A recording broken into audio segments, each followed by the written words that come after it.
वरुण देव, मुझसे पराजित इंद्रदेव को आपने शरण देकर सर्वशक्तिमान हिरण्याक्ष को ललकारा है, और अब आपको अपने पौरुष का परिचय देने का समय आ गया है। समस्त सागरों के तथाकथित देवता, आइए और मेरे सम्मुख आकर अपने इस कृत्य के परिणाम को भुगतिए, अन्यथा आपके इस हिमित वरुण लोक को अपनी क्रोधाग्नि से पिघलाकर ध्वस्त कर देगा ये सर्वशक्तिमान हिरण्याक्ष।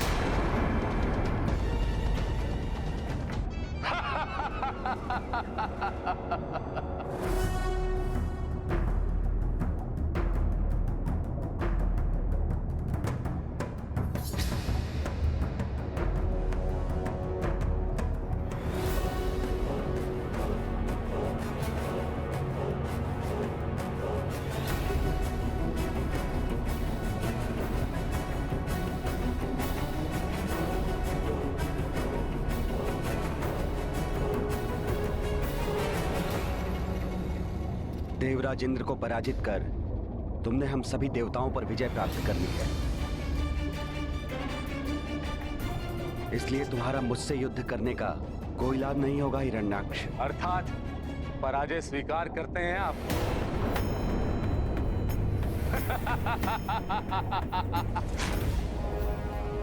सर्वशक्तिमान हिरण्याक्ष से युद्ध किए बिना ही समर्पण कर रहे हैं? तुमसे युद्ध करने की क्षमता मुझ में नहीं है, परंतु अपनी शक्ति पर इतना दंभ तुम्हारे लिए उचित नहीं है। शक्ति के अखंड रूप से अभी तुम्हारा परिचय नहीं हुआ। अच्छा, अभी तक तो इन तीनों लोकों में ऐसा कोई भी योद्धा नहीं मिला है जो सर्वशक्तिमान हिरण्याक्ष की शक्ति का सामना कर सके, क्योंकि अभी तक तुम्हें अनंत शक्ति स्वरूप श्री हरि के दर्शन प्राप्त नहीं हुए।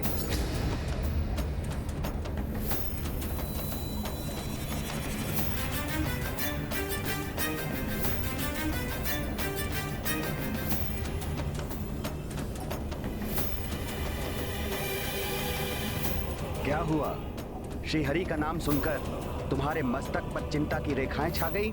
सबको भयभीत करने वाले हिरण्याक्ष, तुम स्वयं भयभीत हो गए। सर्वशक्तिमान हिरण्याक्ष को कोई भी भयभीत और चिंतित नहीं कर सकता। मैं अभी आपके श्री हरि को युद्ध के लिए चुनौती देता हूं। कौन है वो शक्तिशाली योद्धा और कहां मिलेंगे वो? अवश्य, तुम्हारे काल के रूप में वो शीघ्र ही तुम्हें प्रत्यक्ष दर्शन देंगे। तीनों लोकों में दुष्कर्म कर तुमने अपने पापों का बोझ बढ़ा लिया है। भूदेवी तुम्हारे अत्याचारों से त्रस्त है। तुम जैसे पापी के कारण श्री हरि प्रभु नारायण भूदेवी को संतप्त नहीं रहने देंगे। मेरी चिंता मत करिए वरुण देव, मैं शीघ्र ही आपके श्री हरि को सुनकर इंद्रदेव और आपके समान उन्हें भी पराजय स्वीकार करने के लिए बाध्य कर दूंगा।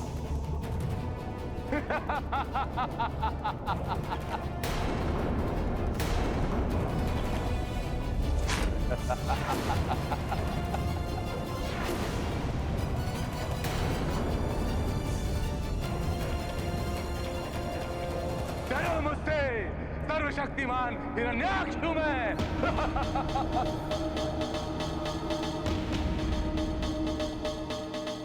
माता, क्या हिरण्याक्ष को प्रभु विष्णु जी का कुछ भी स्मरण नहीं रहा?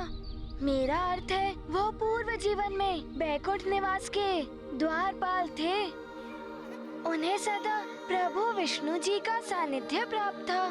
नहीं पुत्र, जन्म प्राप्त कर जीवलोक में आते ही पूर्व जीवन की समस्त स्मृतियां मिट जाती है। साथ रह जाते हैं मात्र उस जीवात्मा के अच्छे और बुरे कर्म, जिसका प्रभाव उसके वर्तमान जीवन पर होता है। हिरण्याक्ष का यह जीवन उसके पूर्व जन्म की भूल का दंड था, और इस जीवन में भी पाप कर्म कर उसका जीवन अपने विनाश की ओर अग्रसर था। तो उसने प्रभु श्री हरि से मिलने के लिए क्या किया माता? प्रभु श्री विष्णु जी से मिलकर उनसे युद्ध करने के लिए आतुर हिरण्याक्ष ने पृथ्वी के जीवों पर अत्याचार बढ़ा दिए। उन्हें भिन्न भिन्न प्रकार से प्रताड़ित करने लगा।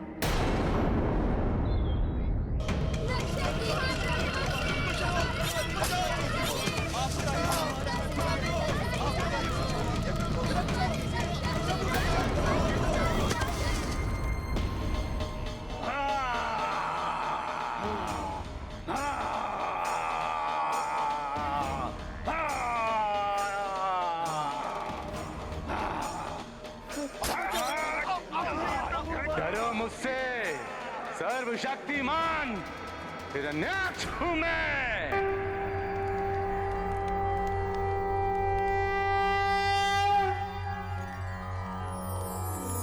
ॐ सहनाववतु सहनौ भुनक्तु सह वीर्यं करवावहे तेजस्विनावधीतम् अस्तु मा विद्विषावहे। सर्वशक्तिमान हिरण्याक्ष हूं मैं।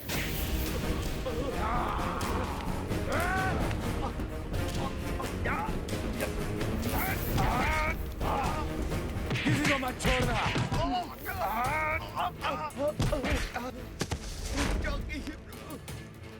हे श्री हरि हमारी रक्षा कीजिए। इन राक्षसों ने हमारा यज्ञ खंडित कर दिया। तीनों लोकों में दुष्कर्म कर तुमने अपने पापों का बोझ बढ़ा लिया है। भूदेवी तुम्हारे अत्याचारों से त्रस्त हैं। तुम जैसे पापी के कारण श्री हरि प्रभु नारायण भूदेवी को संतप्त नहीं रहने देंगे। मुझे ज्ञात हो गया है कि भूदेवी ही श्रीहरि और देवताओं की दुर्बलता है। उन पर होने वाले यज्ञ आदि से ही श्रीहरि और देवताओं को पुष्टि मिलती है। यदि भूदेवी को मैं देवताओं की पहुंच से दूर कर दूं, तो विवश होकर श्रीहरि को मुझसे युद्ध करने आना ही होगा। सुनो, सब सुनो। मैं भूदेवी को ब्रह्मांडी सागर की अतल गहराई में लेकर जाऊंगा। अंतरिक्ष के अनंत अंधकार के तलतर में धकेल दूंगा। फिर कोई कितने भी यत्न करे, उन्हें ढूंढ नहीं पाएगा। फिर देखते हैं कि तुम्हारे श्री हरि भूदेवी की कैसे रक्षा कर पाते हैं।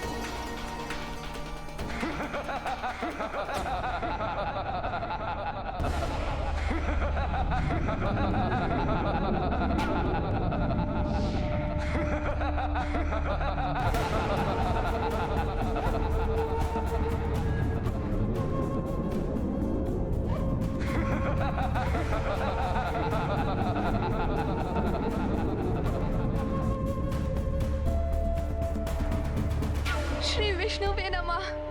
श्री विष्णुवे नमः। ओम श्री विष्णुवे नमः।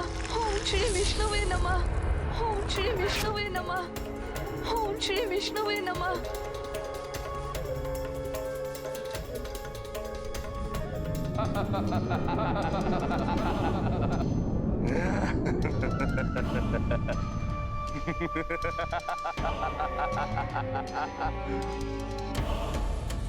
भूदेवी,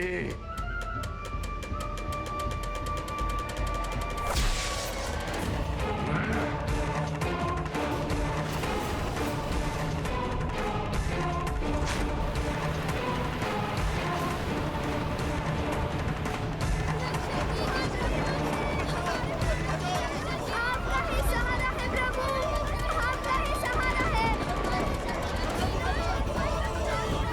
सर्वनाश हो रहा है, रक्षा कीजिए प्रभु।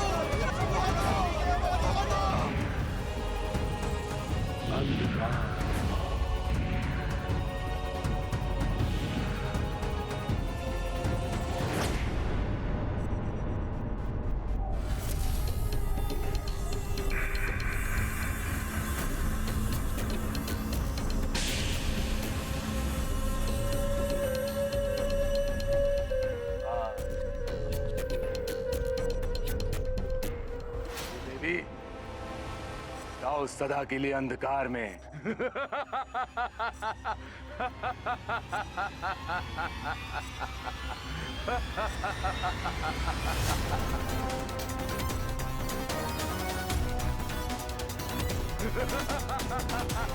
हे श्री हरि, हे प्रभु नारायण रक्षा कीजिए। हे प्रभु रक्षा कीजिए, रक्षा कीजिए, रक्षा कीजिए। हे प्रभु रक्षा कीजिए, रक्षा कीजिए। सर्वशक्तिमान हिरण्याक्ष हूं मैं। और कोई है सृष्टि में जो मुझसे युद्ध करे, जो मेरा सामना कर सके? आओ श्री हरि, आओ युद्ध करो मुझसे, मैं तुम्हें चुनौती देता हूं।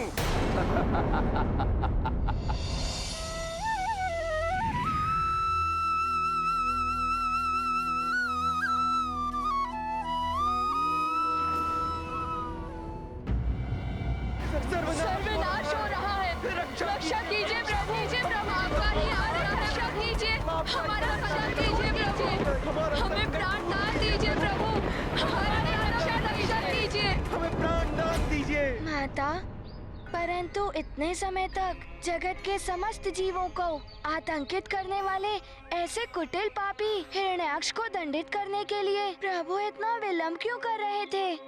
प्रभु विष्णु जी दया स्वरूप है पुत्र। वे पापियों को अपने पापों का प्रायश्चित करने का अवसर प्रदान करते हैं, परंतु जब किसी के पापों का घड़ा भर जाए तब प्रभु विष्णु स्वयं पधार कर उसका संहार कर पृथ्वी को उसके आतंक से मुक्त कराते हैं। हनुमान समझ गया माता। हिरण्याक्ष ने भूदेवी को अंतरिक्ष में व्याप्त अंधकार के दलदल में धकेलकर घोर पाप किया था। भूदेवी को असहनीय कष्ट पहुंचाया था। जब भूदेवी ने अपने दुखों और कष्टों के निवारण के लिए स्वयं प्रभु विष्णु जी की प्रार्थना प्रारंभ की तो असीम वेदना से भरी उनकी पुकार समस्त ब्रह्मांड में गूंज उठी। हे प्रभु, शीघ्र दर्शन देकर मेरी रक्षा कीजिए। मुझ पर और मेरे भीतर संचित जीवन पर घोर संकट छाया है। अब आप ही मेरी रक्षा कर सकते हैं प्रभु, अन्यथा मैं अपने भीतर निहित जीवन की रक्षा करने में असमर्थ हो जाऊंगी। प्रभु रक्षा कीजिए।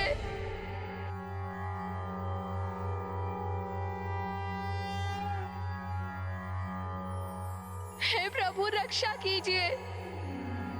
नमः क्षीराभिवासाय नागपर्यङ्कशायने, नमः श्रीकर संस्पृष्ट दिव्यपादाय विष्णवे, नमस्ते योगनिद्राय योगान्तर्भाविताय च ताक्षासनाय देवाय गोविन्दाय नमो नमः। नमः क्षीराब्धिकल्लोल स्पृष्टमात्राय शार्ङ्गिणे, नमो रविन्द्रपादाय पद्मनाभाय विष्णवे, भक्तार्चित सुपादाय नमो योग प्रियाय वै, शुभांगाय सुनेत्राय माधवाय नमो नमः।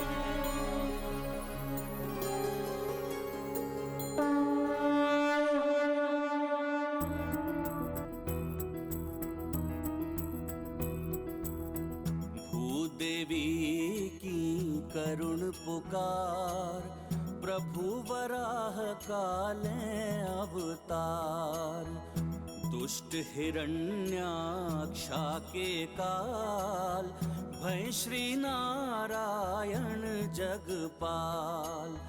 पापी का जब हो संहार, जीवन का हो तब उद्धार, अद्भुत लीला तुम्हारी प्रभु, जय जय जय श्री वराह विष्णु।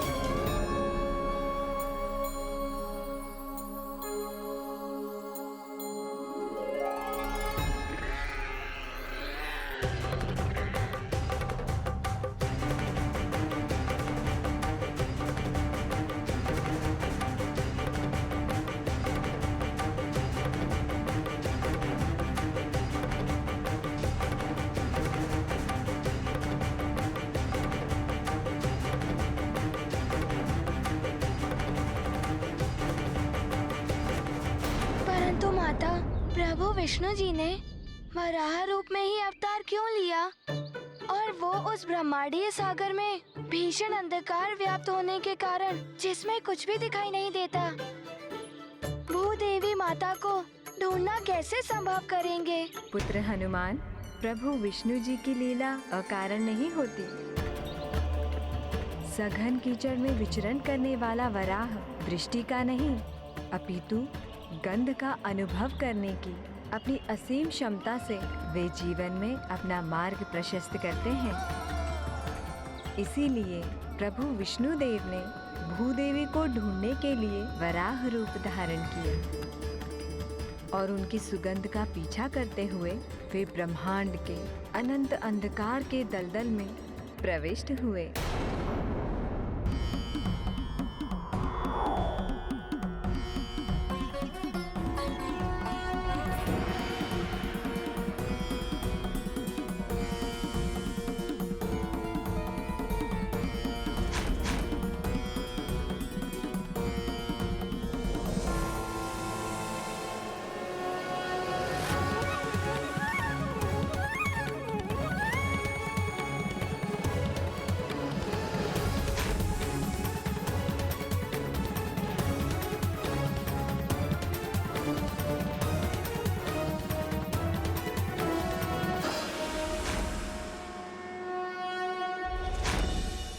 गुरु पशु, स्वयं हरि नहीं तो जो भी हो तुम, भूदेवी को ढूंढकर उसकी रक्षा करने के उद्देश्य से अंधकार के अनंत दलदल में प्रवेश करोगे तो सुनो, ये कदापि सफल नहीं होगा।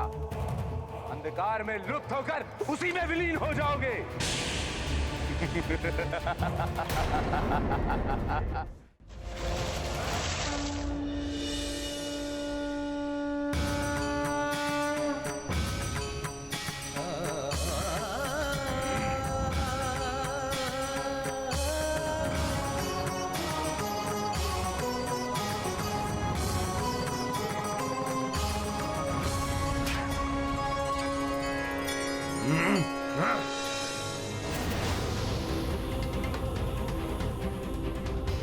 मुझसे मेरी इच्छा के विरुद्ध चुनौती देने का दुस्साहस किया, दंड दूंगा तुझे, संहार करूंगा तेरे शरीर का, गुरु पशु।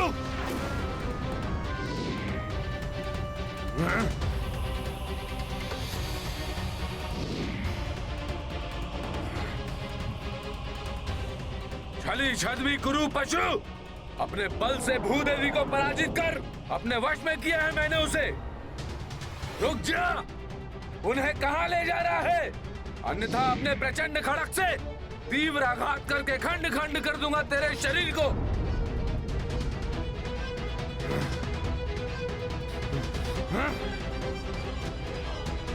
तुम्हारा मुझसे बचकर निकल जाना असंभव है, तुझे छोड़ूंगा नहीं।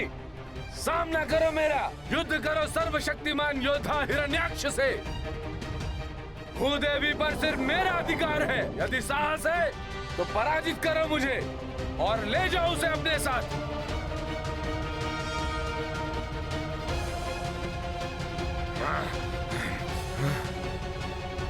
रुक जाओ, कायरों की तरह पलायन कहाँ कर रहे हो?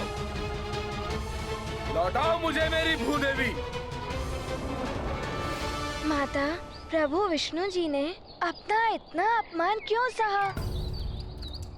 उस दुष्ट हिरण्याक्ष की चुनौती स्वीकार कर उसे उचित उत्तर क्यों नहीं दिया? उन्होंने वही किया जो उनका कर्तव्य था पुत्र।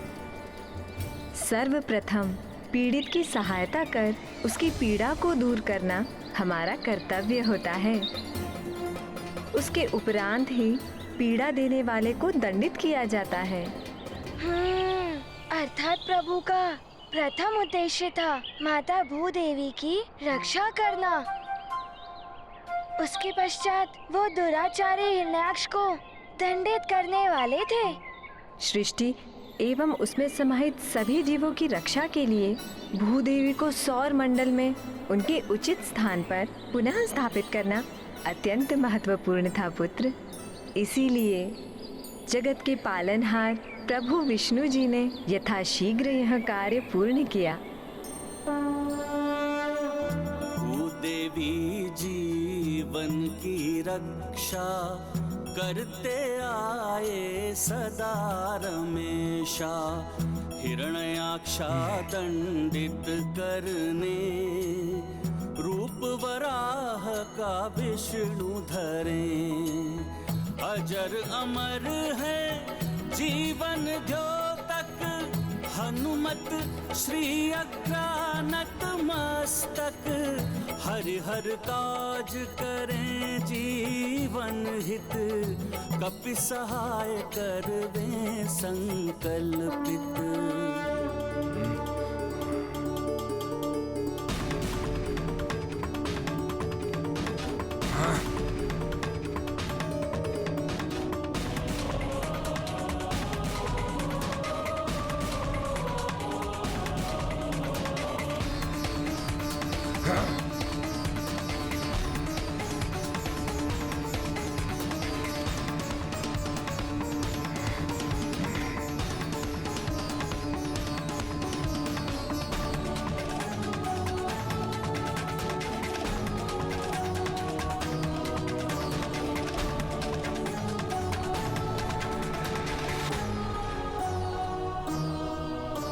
अब मुझसे बचकर कहां जाओगे कायर पशु?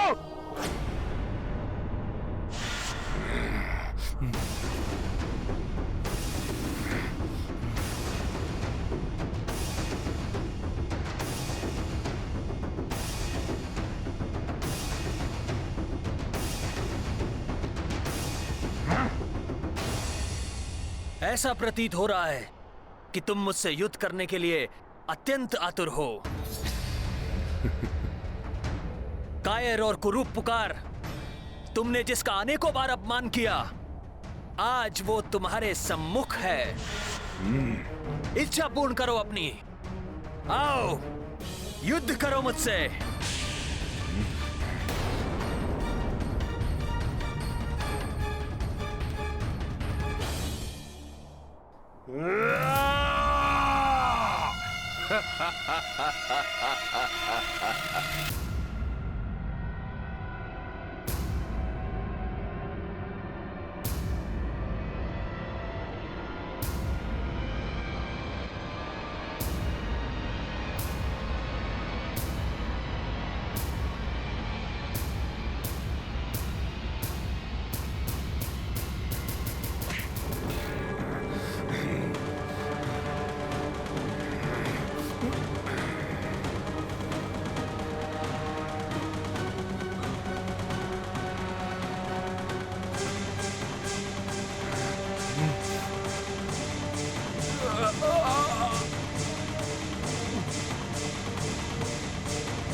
ये ले मेरा प्रहार।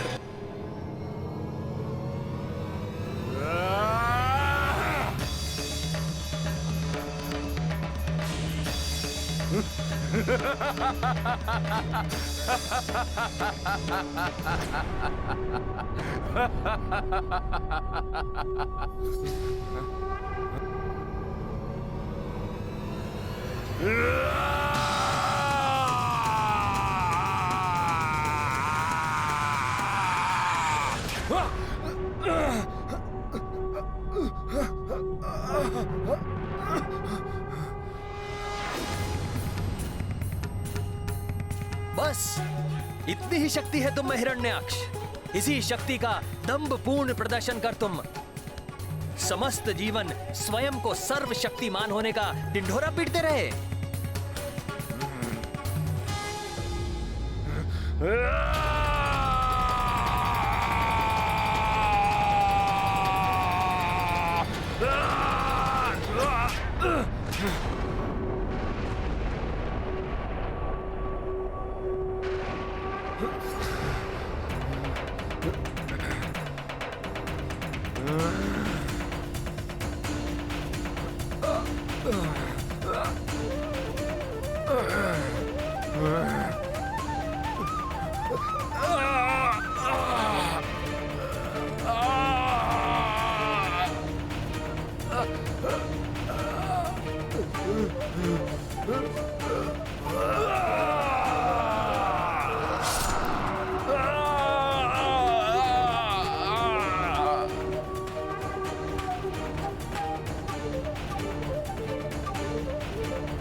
वराह विष्णु अवतारा दुष्ट हिरण्याक्षा संहारा दृष्टि दया भक्तन पे रखी है दुष्टन लाए काल बनी है पापी का वध करके प्रभु भय चतुर्भुज पुनः विष्णु कभी इस रूप पे मुग्धाए भक्ति भाव से भर आए।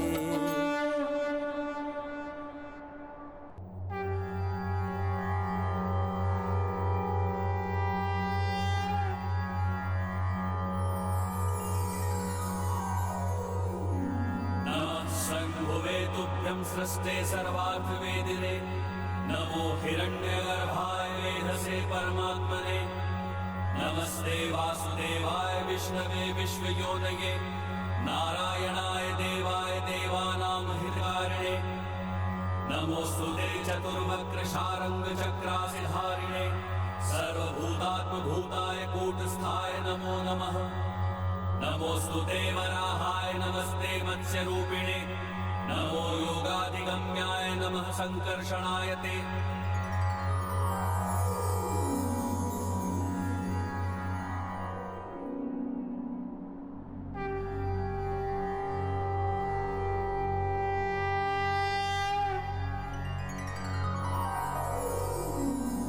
नमोस्तुते वराहाय नमस्ते मत्स्यरूपिणे नमो योगाधिगम्याय नमः संकर्षणाय ते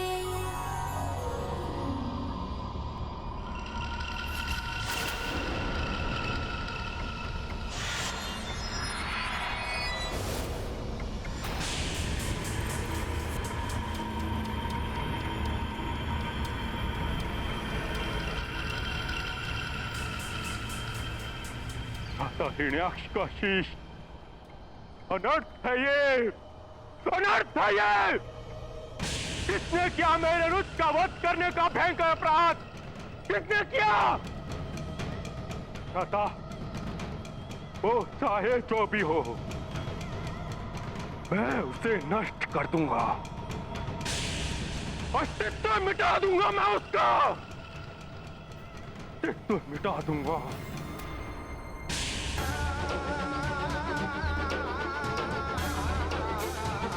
तुम बताओ कि भगवान विष्णु के वराह अवतार की लीला से तुम्हें क्या सीख मिली? माता, पीड़ित की पीड़ा हरना हमारा प्रथम दायित्व होता है। प्रभु लीला के इस प्रसंग में शक्ति संपन्न जीवों के लिए भी एक महत्वपूर्ण सीख निहित है। हाँ माता, हनुमान को ये भी ज्ञात हुआ किसी बलशाली को अपने बल का प्रयोग रचनात्मक कार्यों में करना चाहिए। अकारण युद्ध करना, दूसरों को प्रताड़ित करना, ये तो सर्वथा अनुचित कार्य है। ऐसा करने पर बलशाली भी दंड का भागी बनता है। और ऐसे अत्याचारी जीवों को दंड कौन और कब देता है पुत्र? शक्ति और बल के अनंत सागर स्वयं प्रभु विष्णु जी। माता, जब कोई दुराचारी अपने दुष्कर्मों की समस्त सीमाएं लांघ जाता है तो प्रभु के धैर्य का बांध टूट जाता है और वो स्वयं आकर ऐसे व्यक्ति को दंड देते हैं, भले ही इसके लिए उन्हें मैले कीचड़ में वास करने वाले पशु का रूप ही क्यों ना लेना पड़े। सत्य है पुत्र, यदि किसी की विपदा हरने के लिए मैले कीचड़ के भीतर भी जाना आवश्यक हो तो संकोच नहीं करना चाहिए पुत्र। और हाँ, समय रहते अपनी बुरी प्रवृत्तियों को समझकर उन पर अंकुश लगा लेना चाहिए, इसी में भलाई है। परंतु माता, ये ज्ञात होने के पश्चात भी कुछ लोग अपनी दुष्प्रवृत्ति का त्याग क्यों नहीं करते? पुत्र, उनका अहंकार ही उन्हें अपने विनाश की ओर ले जाने के लिए प्रेरित करता है। अहंकार व्यक्ति की बुद्धि को इतना अक्षम कर देता है कि खुले नेत्रों से प्रत्यक्ष उदाहरण देखने के पश्चात भी अहंकारी जीव कोई सीख ग्रहण नहीं कर पाता। जैसे माता? जैसे हिरण्यकश्यपु, उसके भ्राता के पापों का महाविनाशकारी परिणाम प्रत्यक्ष रूप में उसके समक्ष था, परंतु फिर भी वह पाप कर्म करने से पीछे नहीं हटा। माता, तो क्या हिरण्यकश्यपु को ज्ञात हो गया था कि उसके भ्राता हिरण्याक्ष का वध प्रभु श्री हरि ने ही किया था? हाँ पुत्र, गुरु शुक्राचार्य ने उन्हें बता दिया था कि हिरण्याक्ष के वध की घटना प्रभु श्री हरि की ही लीला है।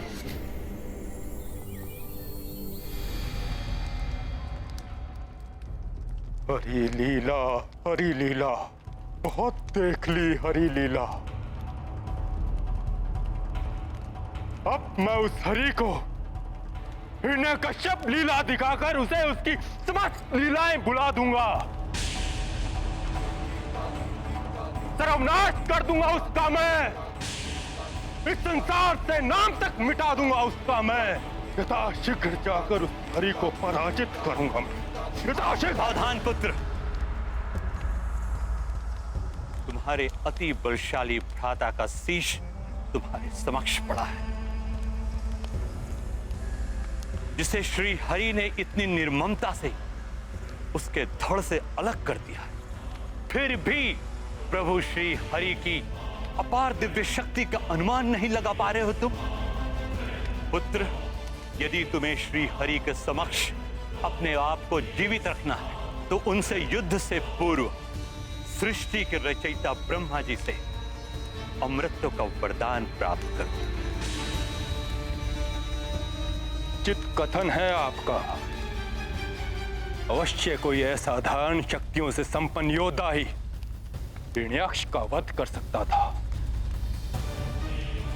अपने शत्रु की शक्तियों को कभी कम नहीं आंकना चाहिए। मैं यथाशीघ्र जाकर प्रभु श्री ब्रह्मा जी को प्रसन्न करने के लिए तपस्या प्रारंभ करता हूं।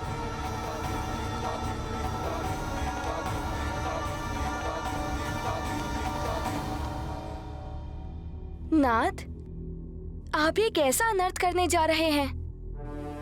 मुझे ऐसी अवस्था में एकाकी छोड़कर आप तब के लिए कैसे प्रस्थान कर सकते हैं? ऐसी अवस्था अर्थात क्या हुआ है आपको देवी के याद? स्वामी, आपको संतान सुख प्राप्त होने वाला है। आप पिता बनने वाले हैं।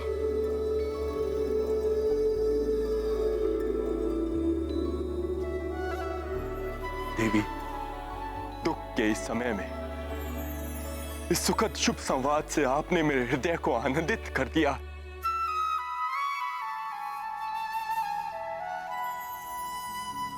देवी, इसके लिए मैं आपका धन्यवाद करता हूं।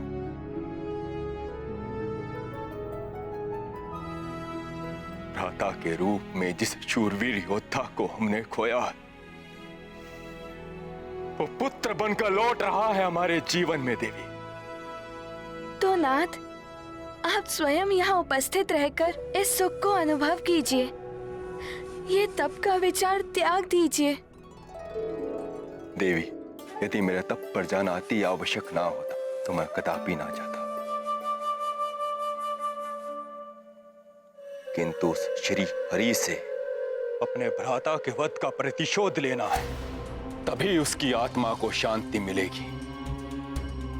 और उसके लिए प्रभु श्री ब्रह्मा जी से वरदान पाना अति आवश्यक है।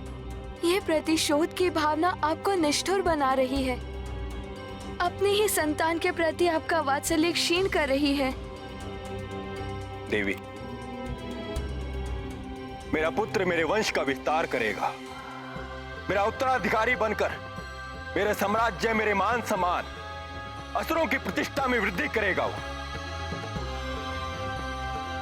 मेरे अपने अंश से उत्पन्न होने वाले अपने तेजस्वी पुत्र के प्रति वात्सल्य शून्य कैसे हो सकता हूं? तो प्रमाणित कीजिए अपना वात्सल्य, अपना पिता धर्म, और कह दीजिए कि आप नहीं जाएंगे वन और यही मेरे साथ रहकर अपने पुत्र के जन्म का सुख भोगेंगे। देवी, हम हिरण्यों के लिए हमारी प्रतिष्ठा सर्वोपरि है। उसको ठेस पहुंचाने वाले को भयंकर परिणाम भुगतना ही पड़ता है। अपने पुत्र के लिए सशक्त उदाहरण रखना मेरे लिए अति आवश्यक है।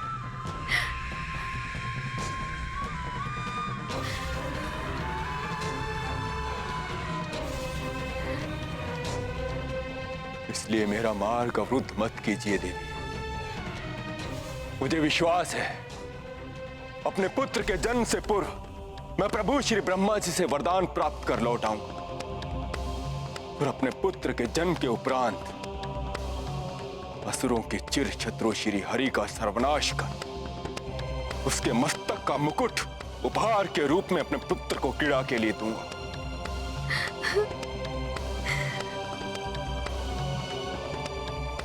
मैं शीघ्र लौट कर आऊंगा देवी। मेरे पुत्र का ध्यान रखना और अपना भी।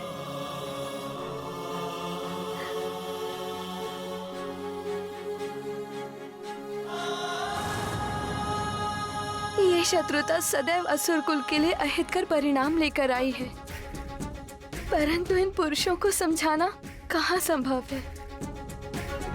माता, क्या हिरण्यकश्यपु प्रभु नारायण के पास जाकर उनसे युद्ध करने के लिए इतना कटिबद्ध था कि अपनी कुट युक्ति से जनित कुटिल योजना को भी क्रियावंती भी कर दिया था? हाँ पुत्र, परंतु दुर्भाग्यवश जब इंद्रदेव को यह ज्ञात हुआ कि हिरण्यकश्यपु कठोर तपस्या करने वाला है, तब उन्होंने भी एक अरुचिकर योजना रची। मुझे विश्वास है कि वो दुष्ट असुर स्वर्ग पर अपना आधिपत्य स्थापित करने के लिए ही तप करने जा रहा है। इन लालची असुरों की दृष्टि सदैव हमारे स्वर्ग पर ही होती है, परंतु यदि वो कपटी अपनी योजना गढ़ सकता है तो उसे विफल करने के लिए मैं देवराज इंद्र भी योजना बना सकता हूं। सुनिए सब, हिरण्यकश्यप की अनुपस्थिति का लाभ उठाकर उसके सभी शक्तिशाली राक्षसों का संहार करेंगे। उसकी पत्नी क्याधु को कारागार में बंदी बनाकर जन्म के साथ ही उसके पुत्र का अंत सुनिश्चित करें। सेना विहीन और पुत्र मृत्यु के समाचार से शोकाकुल हिरण्यकश्यपु युद्ध करने में अशक्त हो जाए और तब में सफल होकर लौटने का भी उसे कोई लाभ नहीं होगा। परंतु माता, ये तो अनुचित है। उस अजन्मे नवजात शिशु का क्या दोष था? फिर देवराज इंद्र ने ऐसी घृणित योजना क्यों बनाई? हाँ, यह सर्वथा अनुचित था पुत्र, परंतु शत्रु का भय श्रेष्ठ पुरुषों में भी ऐसे पतित विचारों को जन्म दे देता है और उन्हें अन्यायपूर्ण अनैतिक कृत्य करने पर बाध्य कर देता है। माता, क्या देवताओं ने अपनी योजना पर पूर्ण विचार नहीं किया? अपनी योजना अनुसार उन्होंने हिरण्यकश्यपु के पुत्र का वध कर दिया। नहीं पुत्र, देवताओं के सौभाग्य से देव ऋषि नारद ने इंद्रदेव की इस योजना का विरोध किया। देवताओं द्वारा इतना भीषण पाप हो उन्हें स्वीकार नहीं था, इसीलिए इधर इंद्रदेव ने महारानी क्याधु का अपहरण किया और उधर देव ऋषि नारद ने इंद्रदेव को अपनी भूल का बोध करवाया। माता, फिर देवराज इंद्र ने क्या किया? इंद्रदेव को अपनी भूल का बोध हुआ तो वे उसके अनिष्टकारी परिणाम की मात्र कल्पना से ही इतने आतंकित हो गए कि वो कयाधु को देवर्षि नारद के पास ही छोड़ गए। फिर माता? फिर अपनी संतान के जीवन के प्रति चिंतित कयाधु को देवर्षि नारद ने अपने आश्रम में शरण दी, जहाँ सदैव श्री हरि का नाम ध्वनित होता था। उनके ही भजन गाए जाते थे, उन्हीं की अनुपम लीला का वर्णन होता था। सौभाग्य से उस वातावरण में व्याप्त भक्ति को वो शिशु अपनी माता के गर्भ में ही सीख रहा था।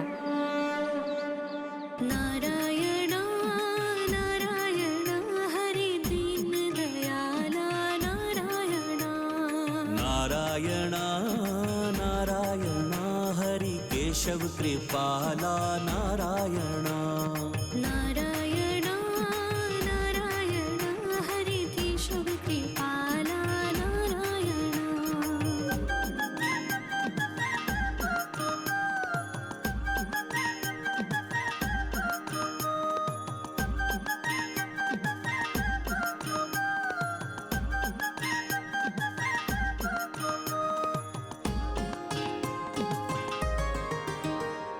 तुम जग के स्वामी जगपाल हो, तुम हो भोर विष्णु तुम रात हो, अंता भी तुम अनंता भी तुम, निर्बल सबल सबके नाथ हो। नारायण नारायण हरि माधव मृणाला नारायण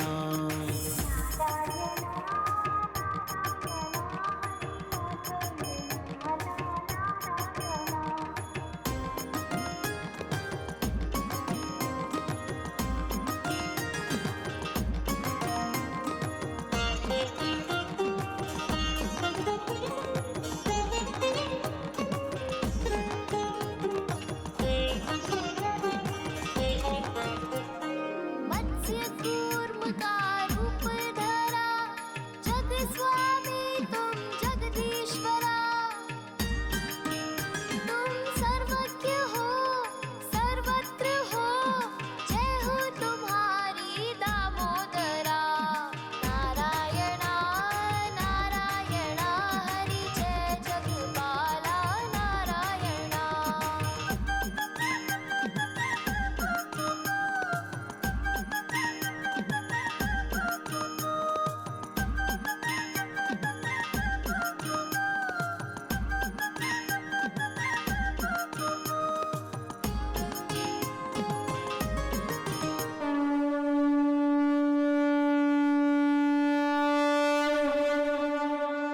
माता, ये कैसा विचित्र सा संयोग है। एक और पिता अपनी आसुरी वृत्ति के अनुरूप श्री हरि नारायण से अपनी चिर शत्रुता निभाने को आतुर था, और दूसरी ओर उसका पुत्र जन्म से पूर्व ही प्रभु नारायण का परम भक्त बन चुका था। ये भी प्रभु की ही लीला थी हनुमान। पिता पुत्र का यह विरोधाभास, उनका यह संघर्ष भविष्य में भगवान श्री नारायण का प्रभु के अवतार का कारण बना। परंतु माता, आपने ये तो नहीं बताया कि हिरण्यकश्यपु अपनी तपस्या में सफल हुआ या नहीं। हिरण्यकश्यपु इस संपूर्ण घटनाक्रम से अनभिज्ञ घोर तपस्या में लीन था। ओम ब्रह्मदेवाय नमः। ओम ब्रह्मदेवाय नमः। ओम ब्रह्मदेवाय एक नमः। पांव पर खड़ा होकर स्वामी की आराधना कर रहा था। उसकी तपस्या दृढ़ और अटूट थी। दिन, सप्ताह, माह बीत गए, परंतु वह एक ही अवस्था में खड़े होकर एकाग्रचित्त होकर तप कर रहा था। उसका मंत्रोच्चारण समय के साथ साथ और भी प्रभावी होता गया। ओम ब्रह्मदेवाय नमः। ओम ब्रह्माय नमः। ओम ब्रह्माय नमः। ओम ब्रह्मदेवाय नमः। ओम ब्रह्मदेवाय नमः। एक सच्चे भक्त के समान वो घोर तपस्या कर रहा था माता। हाँ पुत्र, और सच्ची भक्ति सदैव फलित होती है। माता, अर्थात ब्रह्मा जी ने उसकी भक्ति से प्रसन्न होकर उसे अमृतत्व का वरदान दे दिया। बताइए ना माता, फिर क्या हुआ था? आगे की घटनाओं का क्रमानुसार विवरण सुनो पुत्र। एक ओर तो प्रभु विष्णु जी की भक्ति के वातावरण में हिरण्यकश्यपु के पुत्र का जन्म हुआ, जिससे संपूर्ण आश्रम में प्रसन्नता की लहर दौड़ उठी और संपूर्ण आश्रम खुशी से भर उठा।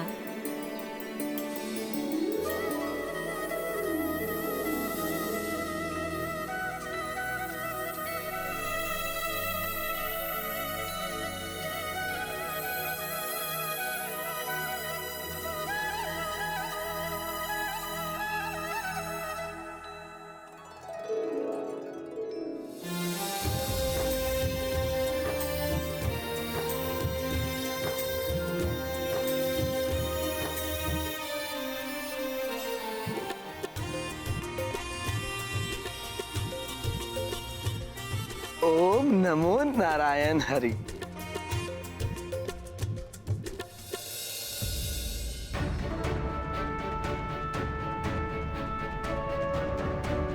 ओम नमो नारायण हरि।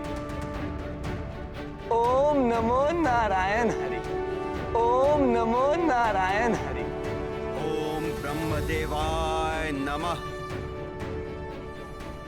एक और तो प्रभु की कृपा से श्री हरि के भक्त ने जन्म लिया, और दूसरी ओर उस शिशु के पिता को भी उसकी तपस्या का फल प्राप्त होने वाला था। ओम ब्रह्मदेवाय नमः। ओम ब्रह्मदेवाय नमः।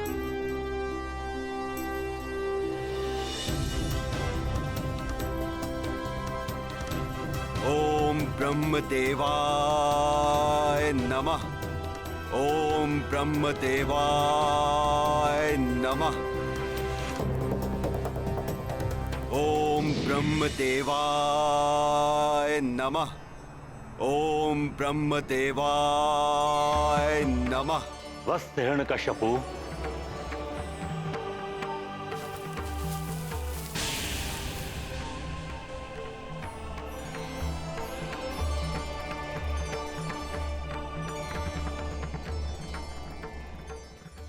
प्रणाम प्रभु ब्रह्मदेव। कल्याण हो वत्स।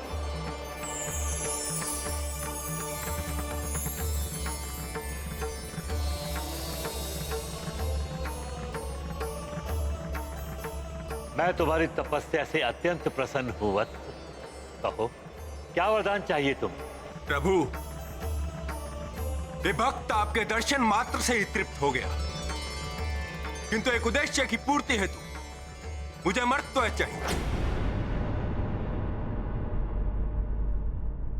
मुझे मर्त्य का वरदान प्रदान करने की कृपा करें प्रभु।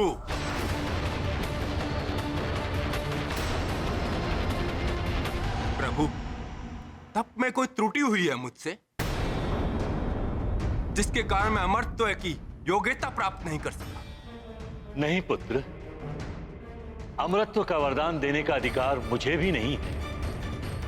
जीवन मरण प्रकृति के नियम है और मैं भी उनका उल्लंघन नहीं कर सकता। यदि मैं अपनी इच्छा अनुसार वरदान प्राप्त नहीं कर सकता,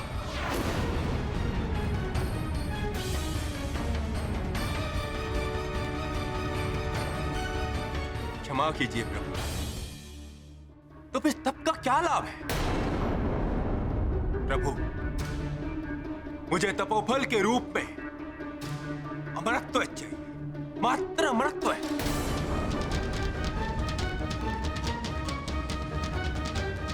यदि आप मुझे अमरत्व का वरदान नहीं देंगे तो मैं पुनः घोर तप करूंगा, घोर तप। चाहे तप करते करते मेरे प्राण निकल जाएं प्रभु, किंतु तपोफल के रूप में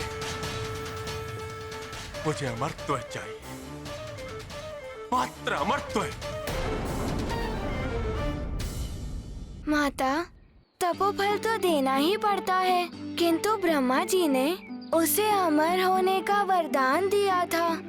फिर कैसे प्रभु नारायण विष्णु जी उनका संहार कर सकते थे? वो तो अजय। धीरज रखो हनुमान। प्रभु ब्रह्मा जी सृष्टि के रचयिता हैं। वे विधि के विधान के विरुद्ध कोई भी कार्य नहीं कर सकते, और विधि का विधान है जिसका जन्म हुआ है उसकी मृत्यु निश्चित है।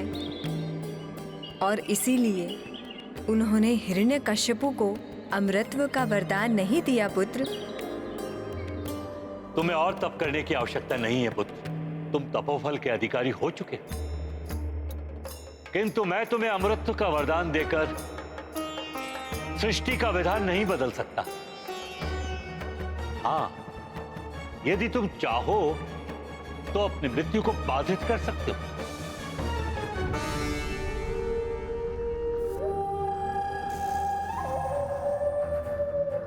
उचित है प्रभु, जैसा आप चाहें।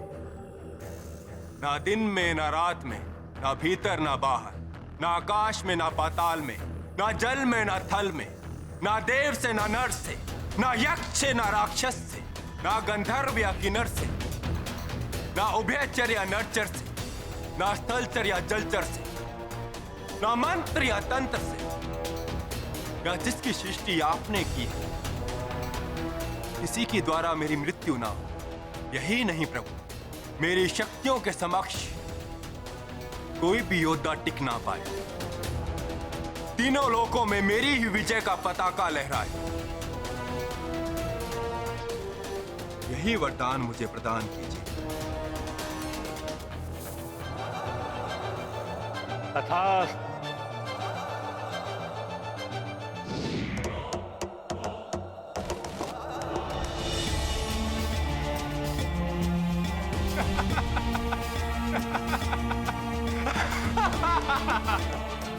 प्रभु, ऐसा प्रतीत होता है आप मेरी कविताओं में उलझ गए। आप ये जान ही नहीं पाए कि मैंने आपसे क्या मांग लिया। बल में सर्वोपरि, तीनों लोगों का सम्राट, बाधित मृत्यु के रूप में अमरता का वरदान। सर्वशक्तिमान हो गया ये हिरण्यकश्यप, सर्वशक्तिमान।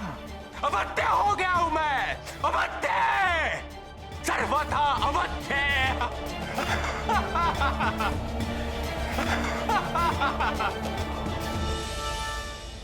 क्या हुआ पुत्र? किस असमंजस में डूबे हुए हो? दैत्यराज हिरण्यकश्यपु ने तो अपनी बातों में उलझाकर ब्रह्मा जी को ही छल लिया। पुत्र हनुमान, ये तो हिरण्यकश्यपु का सोचना था, किंतु सृष्टि के रचयिता और उनके निर्माता को भला कौन छल सकता है?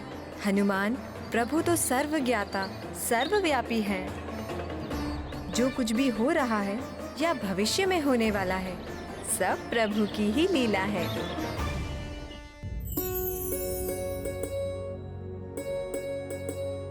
देवर्षि, आप तो त्रिकालदर्शी हैं, सर्वज्ञ हैं। कुछ मेरे पुत्र के भविष्य के बारे में भी बताइए ना। ये बड़ा होकर दैत्य सम्राट बनेगा ये।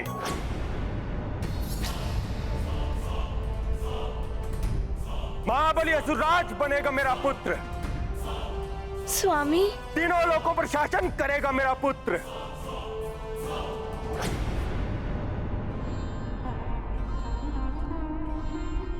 अच्छा हुआ स्वामी आप आ गए। हाँ देवी के आधु, मैं आ गया। अमरता का वरदान प्राप्त कर लौटा हूं मैं। अमरता का वरदान? हाँ, एक प्रकार से अमरता का ही वरदान है ये। तीनों लोकों में कोई भी प्राणी जिसका जन्म हुआ हो, उससे अवध्यता का अर्थ ही है अमरता।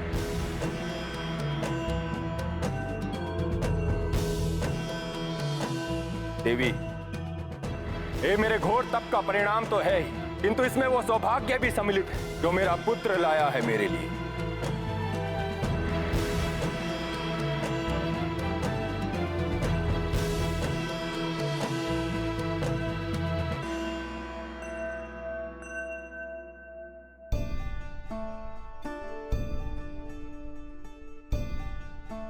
देखो प्रिय, मेरे पुत्र के दमकते हुए मुखड़े को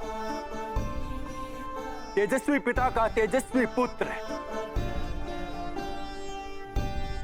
तेजस्वी तो है आपका पुत्र दैत्यराज हिरण्यकश्यप। दिगंत तक फैलेगी इसकी कीर्ति। सत्य है आपका कथन देवर्षि। जिस प्रकार आपने मेरी पत्नी की रक्षा की, मेरे पुत्र का समुचित लालन पालन किया, उसके लिए मैं जीवन भर आपका ऋणी रहूंगा। मैंने कुछ नहीं किया दैत्यराज, ये तो ईश्वर की इच्छा थी। नहीं देवर्षि, ये तो आपकी महानता है। महारानी कयाधु, अब हम राजभवन चलकर गुरुदेव से अपने पुत्र के लिए एक महान नाम का शोध करवाएंगे, जिसकी प्रसिद्धि दिग दिगांत तक फैल जाएगी। स्वामी, क्यों ना हम देवर्षि से ही अपने पुत्र का नामकरण कराएं? यदि ये मेरी रक्षा ना करते प्रिय, मुझे उस धूर्त इंद्र के कपट के बारे में सब ज्ञात। कपटी को अपनी करनी का फल भोगना पड़ेगा। देवर्षि, मेरे इस पुत्र का जन्म आपके संरक्षण में हुआ है। मैं महान दैत्यराज हिरण्यकश्यप अपने इस महान पुत्र के नामकरण का सौभाग्य आपको प्रदान करता हूं। दैत्यराज, आपके पुत्र के जन्म लेने से मात्र आपके और महारानी कयाधु के जीवन में ही उल्लास एवं आनंद नहीं आया, मेरा आश्रम भी एक अपूर्व आह्लाद से भर उठा था। और आह्लाद से भर उठा संपूर्ण दैत्यवंश। हाँ दैत्यराज, अतः आपके पुत्र के लिए सबसे उपयुक्त नाम होगा प्रहलाद। प्रहलाद, प्रहलाद, प्रहलाद, उत्तम, अति उत्तम। मेरा पुत्र, मेरा प्रहलाद, दिग दिगांत तक गूंजेगा ये नाम। प्रहलाद, प्रहलाद। प्रहलाद, प्रहलाद सबके हृदय को आह्लाद से भरने वाला नाम है ना माता? हाँ हनुमान, सदैव प्रसन्न रहने वाला और सबको प्रसन्नता प्रदान करने वाला बालक प्रहलाद। माता, पुत्र मोह के आनंद में पड़कर तो मनुष्य सब कुछ भूल जाता है। दैत्यराज हिरण्यकश्यपु भी अपनी शत्रुता आदि भूल ही गए होंगे। काला रंग हो या कलुषित हृदय, उनमें कितना भी उजला रंग मिल जाए या उजले विचार, उनकी कालिमा कभी भी समाप्त नहीं होती। अपने पुत्र का आनंददायी मुखड़ा क्रूर हृदय हिरण्यकश्यपु को अपनी शत्रुता भुला नहीं सका। वो अपनी पत्नी एवं पुत्र को महल में ही छोड़कर तीनों लोक पर विजय प्राप्त करने के लिए निकल पड़ा और उसका सर्वप्रथम लक्ष्य था भगवान विष्णु जी का धाम।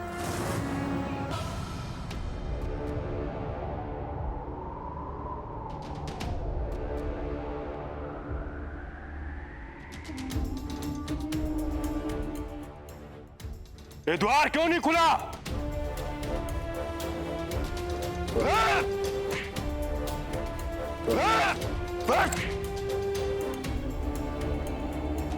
मुझ हिरण्यकश्यप के भय से द्वार बंद कर लिया छलिया विष्णु। आज समस्त ब्रह्मांड में तुम्हें मुझसे कोई नहीं बचा सकता। मेरे भ्राता हिरण्याक्ष के वधिक आज मैं तुम्हारा वध करूंगा। यदि साहस है तो मेरे समक्ष आ।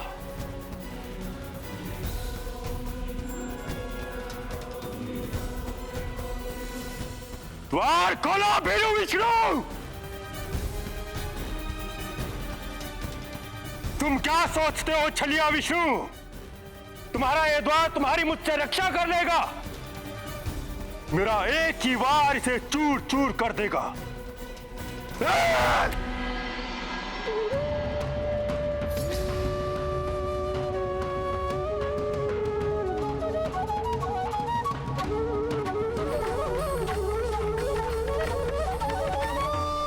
ईश्वर से प्राप्त शक्तियों की सार्थकता तभी है जब इनका प्रयोग जन कल्याण के लिए हो, ना कि निजी स्वार्थ के लिए।